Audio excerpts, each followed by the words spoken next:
Hey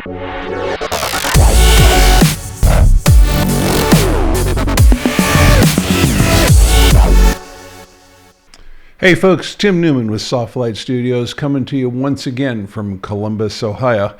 It's May 1st and we're past a month and a half into this coronavirus pandemic and the associated lockdown. And while a lot of us are still trying to practice sheltering in place and staying safe, a lot of people are venturing back out in the world, and I kind of thought it was time to drop the COVID 2020 label off of the videos. I think everybody gets the idea by now. But I still want to bring you content on a daily basis, and this is one of the installments in that series. Today we're going to continue on from our little puzzle exercise that we worked on last in Photoshop, and some observations that you may have made while you were working through that exercise, and some little insider tips and tricks I wanted to point out to you kind of as a part 2 to that series. So take a look. When we last parted ways, we had just finished working through part 1 of this puzzle example exercise that I shared with you.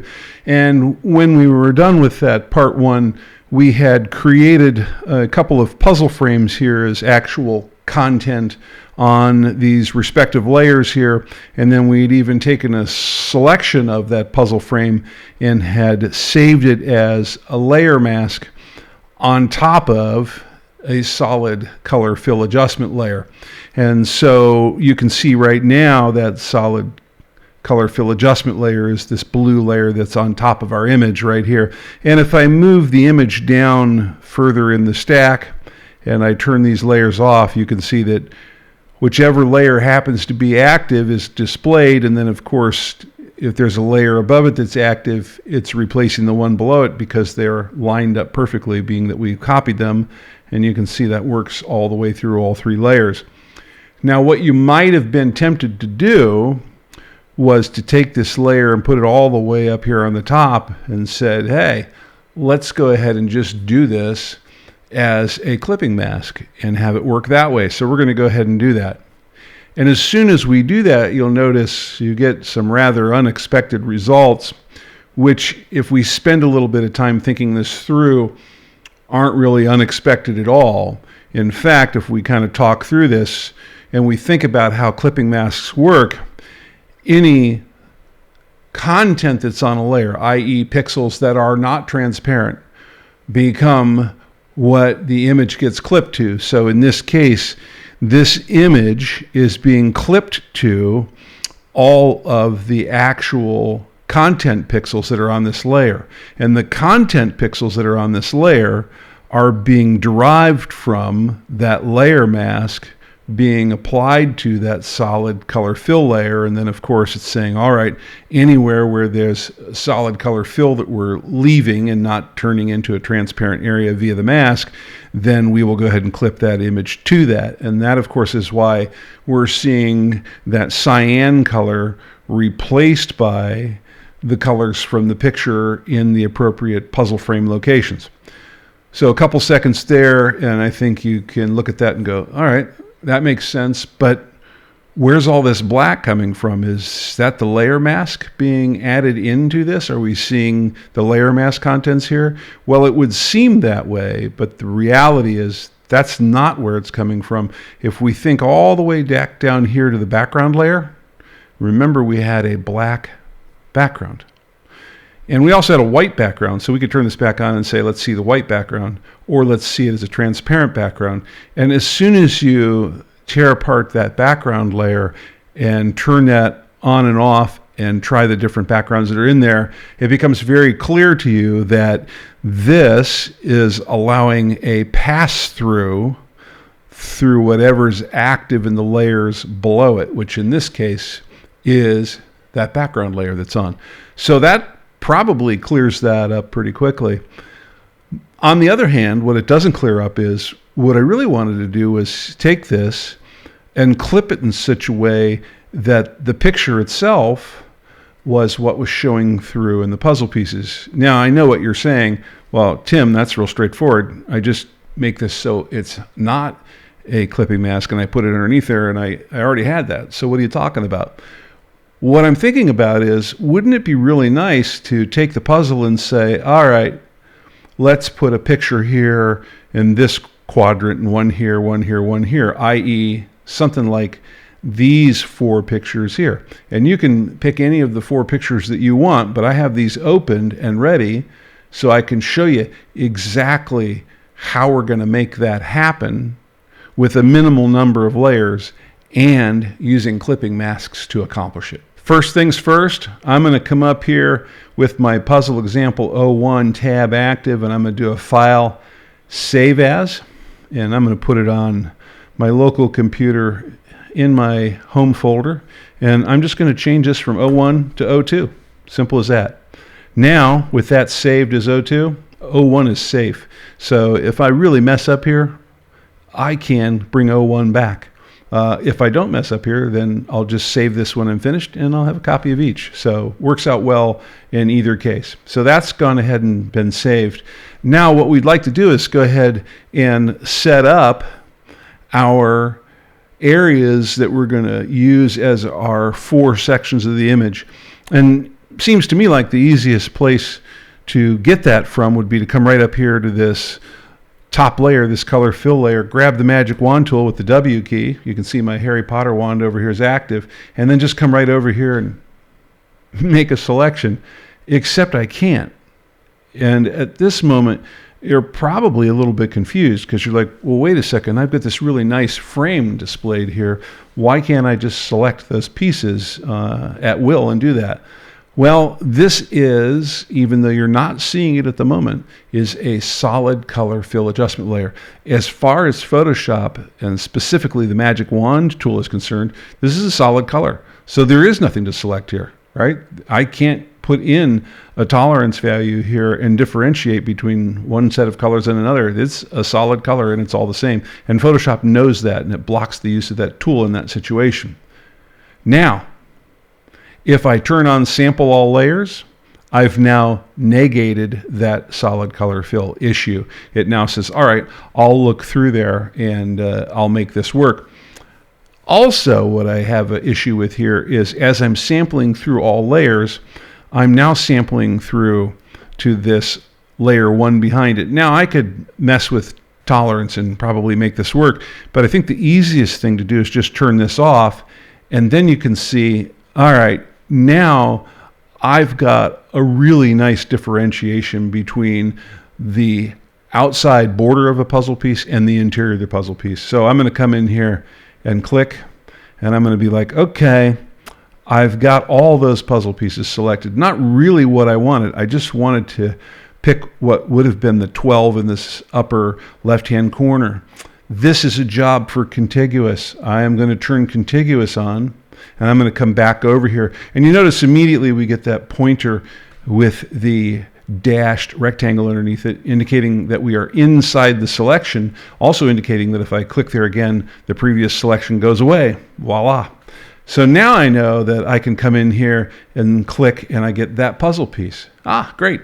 And if I hold down the Shift key, I am in the Add to Selection mode, and I can work my way through these 12 puzzle pieces that I want.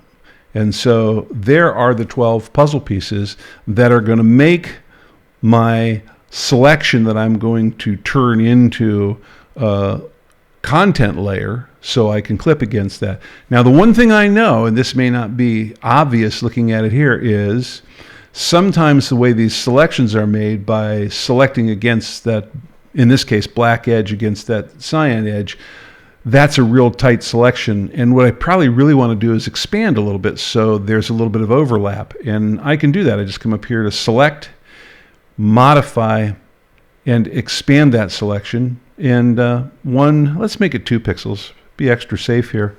2 pixels is going to make that selection just a tad bigger than each puzzle piece, but not bigger than the border that's going to go over the top of it. All right, fair enough. Let's go ahead and come over here to Layers Control Panel, create a new layer, and with this new layer active, this layer 2 we've added here, let's grab the Paint Bucket tool, And we can see here our foreground color is already black. I'm fine with that. Really, because we're going to turn this into a clipping mask layer, it doesn't matter, but we're going to go ahead and fill with that. So there we go. If we look over here, we can see that now we have a layer 2 over here that's got black puzzle pieces in that upper left-hand corner. That's cool. Let's do a Command D or a Control D to turn that selection off. The other thing that you have possibly noticed at this point is these puzzle lines here are looking a little bit thinner compared to the ones next to it. It's very subtle, but it is visible there. We're going to come back to that in a second. Let's go ahead and make another new layer here, layer 3. And we're going to go back to the magic wand tool. And we're going to go ahead and click now over here in what's going to be the first puzzle piece in our upper right-hand corner of the puzzle. And you can see we don't even have to be back on that color fill 1 layer because we have sample all layers turned on and contiguous. It's looking down through that layer stack and it's selecting for us just the way we want it to. So again, shift key to add to selection mode. Let's go ahead and select these pieces. So that'll give us these 12 that are in this upper right hand corner. Again, we're going to modify these and expand them by 2 pixels. And we're going to go ahead and hit the G key and fill that in. So I think you can see now layer 3 is our upper right hand corner of our puzzle. Let's go ahead and add another layer. Now we're going to come down here and we're going to get that 12 pieces in this lower left hand corner. Again, back to the magic wand tool. I'm here in this 4th row down. I'm grabbing 4 pieces across and then grabbing the next 2 rows of 4 underneath there. I'm already on a new layer, so I'm safe there. Let's hit G for the paint bucket tool and fill that in with black. Aha, layer 4, lower right-hand corner. Good. Let's add in one more layer. Now let's come over here. Going to get the magic wand tool with the W key. Going to click over here, start with this puzzle piece, right? That's the first puzzle piece in the lower right-hand corner. Shift key for add to selection mode. Come through here. Grab these 12 pieces, and again, paint bucket tool, already have G active. Black is our foreground color. Let's click in there. Now that's filled in. Command D, Control D, turn that selection off.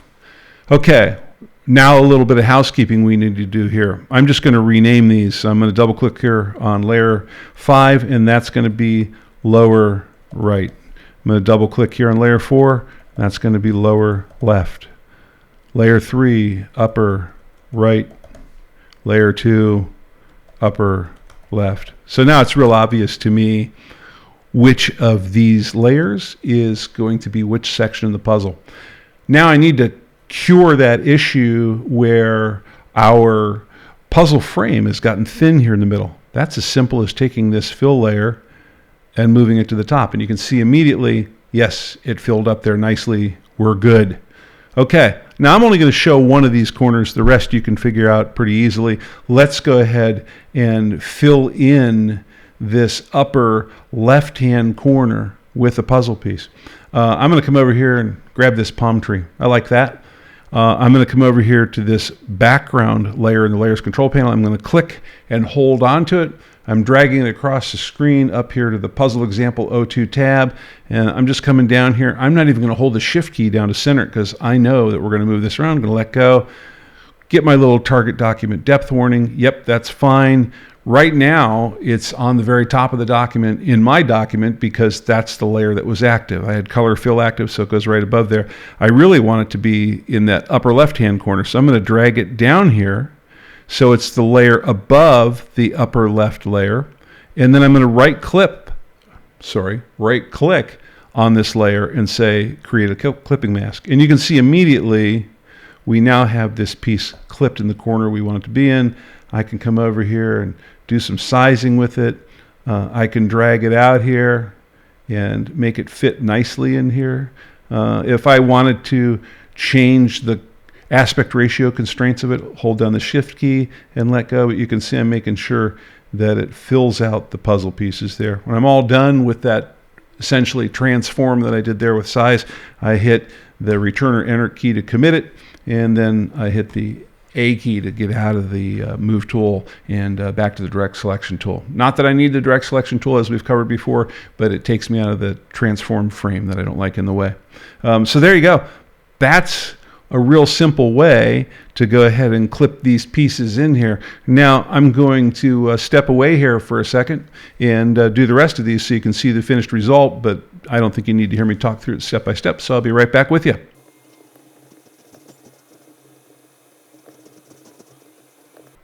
Okay, I think you can see real quickly I've got all of my puzzle pieces brought in and clipped to the appropriate layers that I wanted them in. One thing I noticed right here is this puzzle piece isn't filled all the way out. Sometimes when you're doing these kind of complex intersections like that, you might miss that, but that's real easy because we know that that's that piece right there. I can make that piece active, hit the V key and go, yep, that needs to expand a little bit that way. And there you have it. Now it fits in there. So that is our process for taking and dividing this puzzle up into 4 sections and turning those into clipping mask sections, still keeping the frame layer on top of it so it has that nice full look. I can turn this frame layer off. You notice the white puzzle frame becomes active then. Of course, again, it becomes thin because it's underneath. So we move that up there. Now that becomes thick.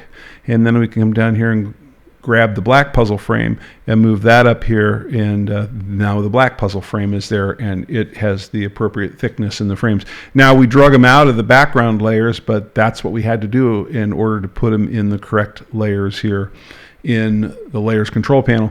Last but not least, one of the reasons why I really like this solid color fill adjustment layer is I can double click here and I can say, you know, I'd really like to have maybe this white umbrella color as the color of my frame, and that makes that adjustment really easy without having to go reselect, edit the content, do the paint bucket tool, fill it back in. You can just grab the properties panel for the solid color fill adjustment layer, and then with the color picker active, replace the color that you want to have in there.